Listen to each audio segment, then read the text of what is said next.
What It Takes Radio Company, helping you reach and connect your audience and bringing your message to life. And our program for today, another edition of Interesting Ideas, helping you live better starting right now. And today, on this Christmas Eve, an old prayer, deliver me from all fretfulness. Indeed, it's an old wish, and it's a possible prayer for Christmas Eve. May I tell you the story? Greetings, ladies and gentlemen. This is Stan. Stan once again. And thank you for being with me on this Christmas Eve. That's right. December 23rd, Monday, as we are floating into the Christmas week.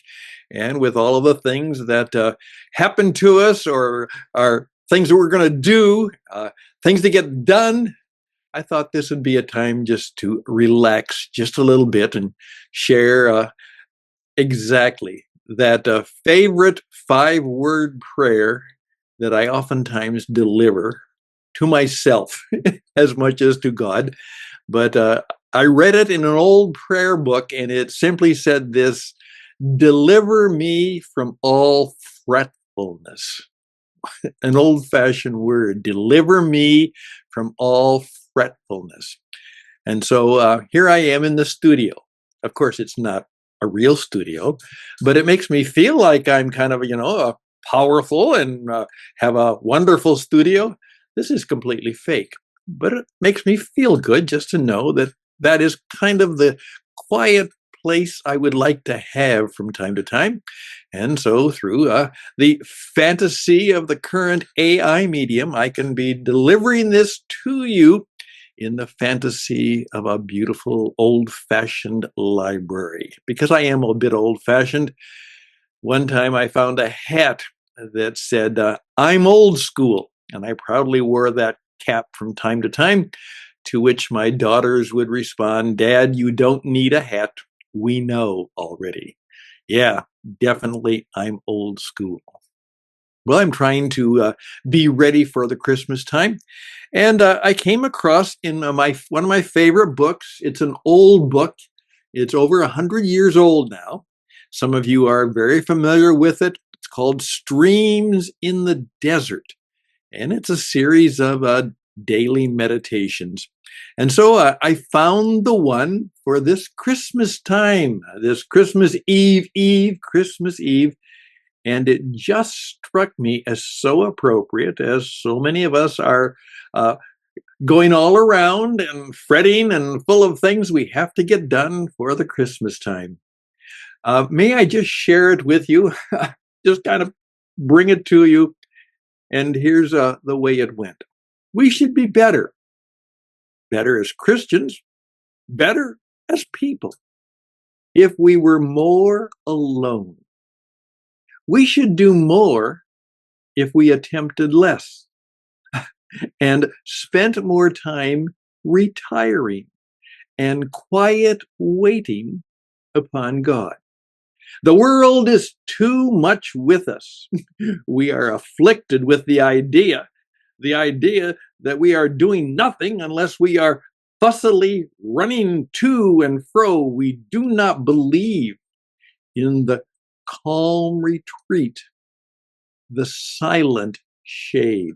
Love that expression, the silent shade.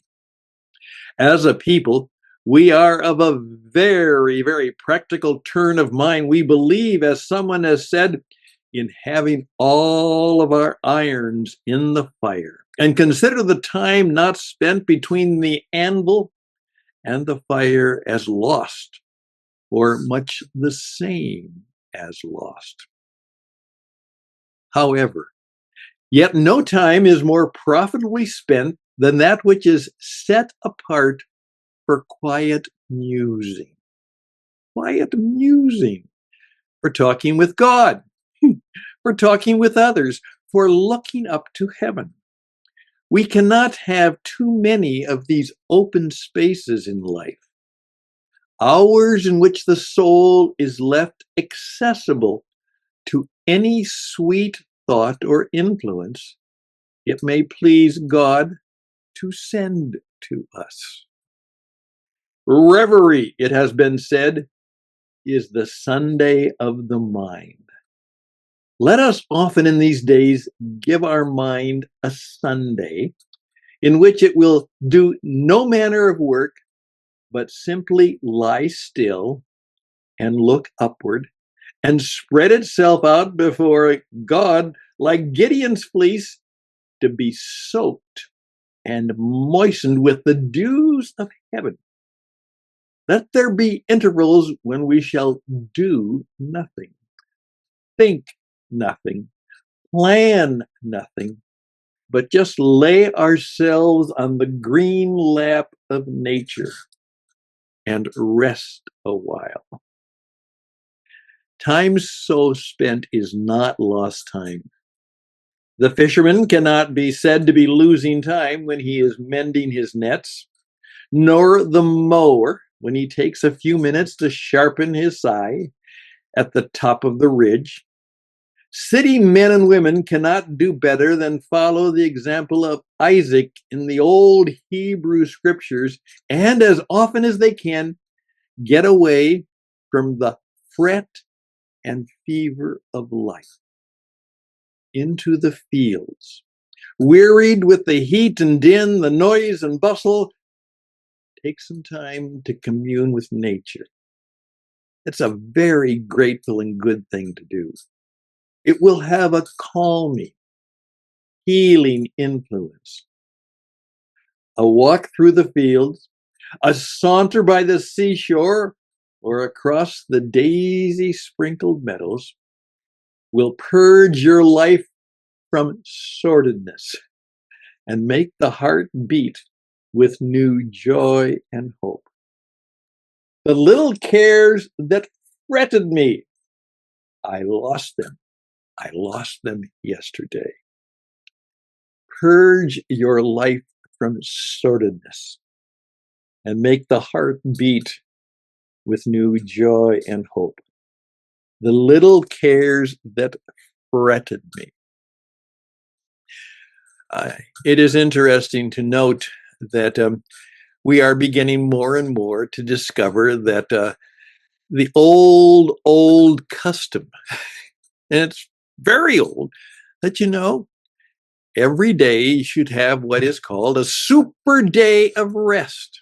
Well, some people call that the Sabbath, a day in which you just take time to withdraw from the stuff of life and perhaps take time to think and muse and listen.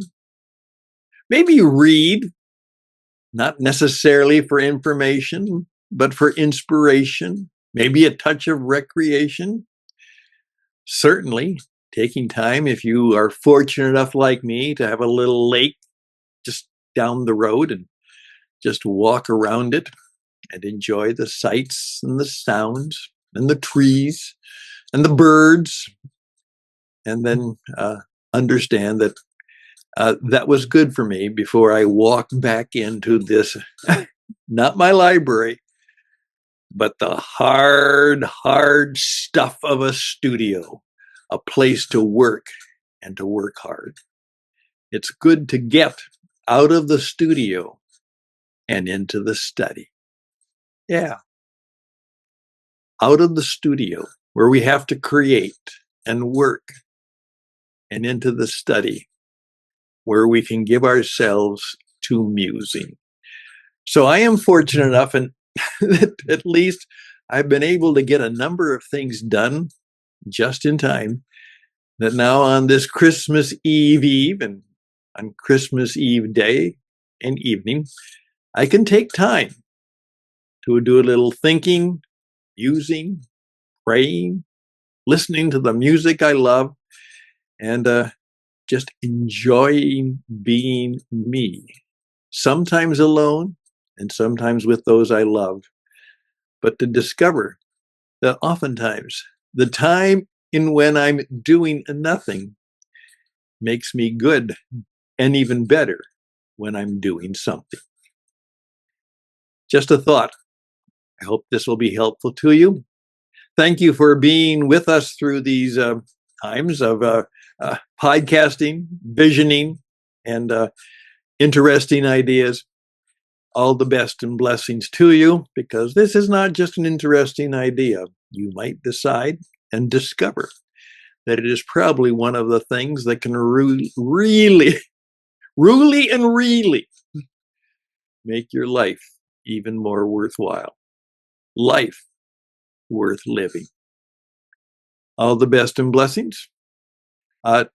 Till next time with a Christmas Eve thought. Bye for now.